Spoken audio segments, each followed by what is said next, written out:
ಛತ್ರಪತಿ ಶಿವಾಜಿ ಮಹಾರಾಜರ ಪಟ್ಟಾಭಿಷೇಕದ ದಿನವನ್ನ ದೇಶದಾದ್ಯಂತ ಆಚರಿಸ್ತಾ ಇದ್ದಾರೆ.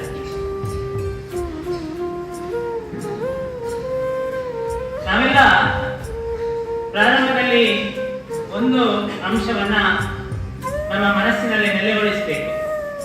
ಏನಂತ ಹೇಳಿದ್ರೆ, ಒಂದು ಏನು ಇಲ್ಲದ ಒಂದು ಖಾಲಿತನ, ಮತ್ತೆ ಅಪ್ರತಿಮವಾದಂತಹ ಶ್ರದ್ಧೆ, ಮತ್ತೆ ಸಮರ್ಪಣಾ ಮನೋಭಾವ, ಅಂತಿಮವಾಗಿ ವಿಜಯ. ಇದಿಷ್ಟು ಸಂಗತಿಗಳನ್ನ ನಮ್ಮ ಮನಸ್ಸಿನಲ್ಲಿ ಪ್ರತಿಷ್ಠಾಪಿಸಿಕೊಂಡ್ರೆ ನಮಗೆ ಛತ್ರಪತಿ ಶಿವಾಜಿ ಮಹಾರಾಜರ ಜೀವನ, ಅದರ ದಿಗ್ದರ್ಶನ ಆಗ್ತದೆ.